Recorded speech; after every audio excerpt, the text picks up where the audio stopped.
മോദി സർക്കാർ കാട്ടിക്കൂട്ടിയ നമ്മാടിത്തം നിങ്ങളറിഞ്ഞോ? നമ്മാടിത്തം നിങ്ങളറിഞ്ഞോ?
ജന്മനാട്ടിൽ ജീവിക്കാൻ അവകാശങ്ങൾ സംരക്ഷിക്കാൻ പോരാട്ടത്തിൻ കരുത്തുമായി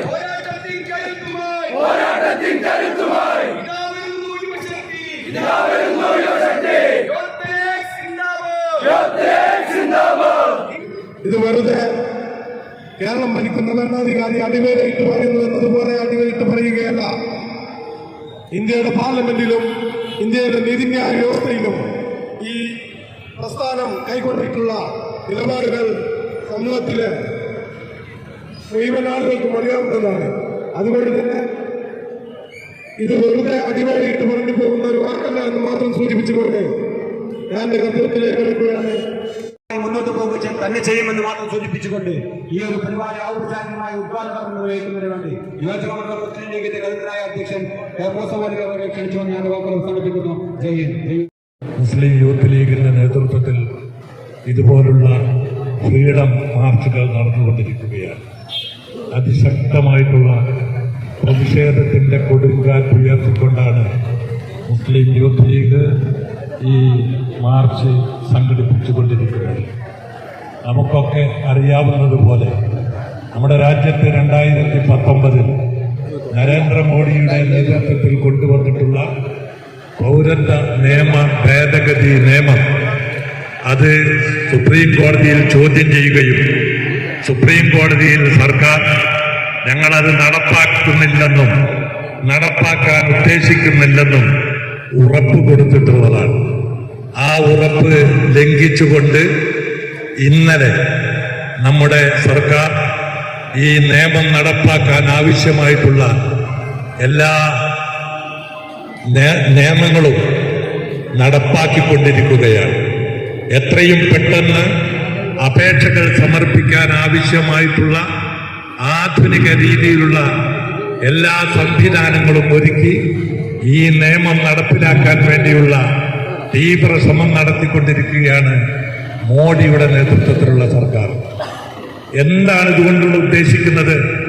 ഒരു തെരഞ്ഞെടുപ്പ് നമ്മുടെ അടുത്ത് നിൽക്കുന്ന സമയത്ത്, ഈ ലോക്സഭാ തെരഞ്ഞെടുപ്പിന്റെ മുറ്റത്ത് നിൽക്കുന്ന ഈ സമയത്ത് ഈ നിയമം നരേന്ദ്രമോദിയുടെ നേതൃത്വത്തിൽ നടപ്പാക്കാൻ ഇത്ര ധൃതി കാണിച്ചിട്ടുള്ളത് എന്താണെന്ന് നമുക്ക് മനസ്സിലാക്കാൻ സാധിക്കുന്നതാണ്. നമ്മുടെ ഇന്ത്യ രാജ്യത്തെ സ്നേഹിക്കുന്ന ജനവിഭാഗങ്ങൾ ഒരുമിച്ച് നിന്നുകൊണ്ട് ഈ സർക്കാരിനെതിരായിട്ടുള്ള ഒരു നീക്കം നടത്തുന്നത് കണ്ടപ്പോ, അവരുടെ വിഭജനം നടപ്പിലാക്കാൻ സാധിക്കില്ല എന്ന് കണ്ടപ്പോ നാട്ടിലെ ജനങ്ങളെ, ഈ രാജ്യത്തെ ജനങ്ങളെ വിഭജിച്ചുകൊണ്ട് ആ വിഭജനത്തിലൂടെ വീണ്ടും അധികാരത്തിലേടാൻ വേണ്ടിയുള്ള ശ്രമമാണ് മോഡിയുടെ നേതൃത്വത്തിലുള്ള സർക്കാർ നടത്തിക്കൊണ്ടിരിക്കുന്നത്. ഈ ശ്രമത്തെ അമ്പേ പരാജയപ്പെടുത്തിക്കൊണ്ടാണ് മുസ്ലിം ലീഗ് നേതൃത്വം ഈ കാര്യത്തിൽ മുമ്പോട്ട് പോയിക്കൊണ്ടിരിക്കുന്നത്. നമുക്കറിയാം, മുമ്പും സുപ്രീം കോടതിയിൽ പോയതുപോലെ ഇന്നലെ ഈ നിയമം ഇവിടെ നടപ്പാക്കാൻ വേണ്ടി ഉദ്ദേശിച്ചപ്പോൾ തന്നെ മുസ്ലിം ലീഗ് സുപ്രീം കോടതിയിൽ ഇതിനെ ചോദ്യം ചെയ്തിരിക്കുകയാണ്. ഒരു കാര്യം ഞങ്ങൾ തുറന്നു പറയട്ടെ, ഈ രാജ്യത്ത് ജനിച്ചിട്ടുള്ള, ഈ മണ്ണിൽ ജനിച്ചിട്ടുള്ള ജനത അവരാരാണെങ്കിലും ശരി, ഈ മണ്ണിൽ തന്നെ മരിച്ചു വീഴും. അത് മരിച്ചു വീഴുന്നത് വരെ മുസ്ലിം യൂത്ത് ലീഗിന്റെ പ്രവർത്തകന്മാർ അടങ്ങിയിരിക്കില്ല എന്ന് ഈ സർക്കാരിനെ ഓർമ്മപ്പെടുത്താൻ ഞങ്ങൾ ആഗ്രഹിക്കുകയാണ്. ഇന്ത്യയിലെ മുസ്ലിം സമുദായത്തെ രണ്ടാം തരം പൗരന്മാരായിരിക്കാൻ ചില ആളുകൾ നടക്കുന്ന ശ്രമങ്ങളെ നമ്മൾ ഈ മലയാളത്തിന്റെ മണ്ണിൽ നിന്ന് തന്നെ പ്രതിരോധിക്കുമെന്ന കാര്യത്തിൽ സംശയമില്ല. കേരളത്തിന് ഭരണാധികാരിയുണ്ട്. പകരമായിരുന്നു ഈ കേരള സംസ്ഥാനത്ത് ഈ നിയമം നടപ്പാക്കില്ല എന്ന് ഞങ്ങൾ നീതിയെ പരസ്പരം പിണറായി വിജയനോട് പറയുകയാണ്. നിങ്ങൾ എടുത്തിട്ടുള്ള 735 കേസിൽ 801 കേസുകളും ഇവിടെ നിലനിൽക്കുകയാണ്. ആ 801 കേസുകൾ പിൻവലിച്ചിട്ട് മാത്രം മതി നിങ്ങളുടെ വീരവാദം എന്ന് പറയാൻ ഞങ്ങൾ ആഗ്രഹിക്കുകയാണ്.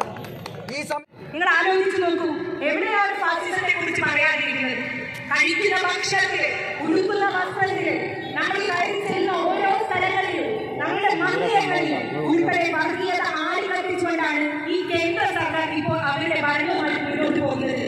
ഒരു തെരഞ്ഞെടുപ്പിന്റെ സമയത്ത് ഇലക്ഷൻ വോട്ടുമായി ബന്ധപ്പെട്ടുകൊണ്ട് കോടതി ചോദിക്കുന്ന ചോദ്യത്തിന് ഉത്തരം കിട്ടാതെ വന്നപ്പോൾ അവരെ ഒടുവിൽ സൂക്ഷിച്ചു വെച്ചിരിക്കുന്ന ആളുകൾ വീണ്ടും പ്രചരിപ്പിക്കുകയാണ്.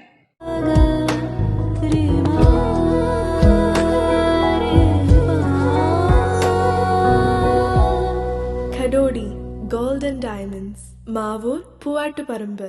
കൂടുതൽ വാർത്തകൾ ലഭിക്കാൻ sport media YouTube channel subscribe ചെയ്യുക. വാട്സാപ്പിൽ ലഭിക്കാൻ സ്പോർട് മീഡിയ ഗ്രൂപ്പിൽ ജോയിൻ ചെയ്യുക.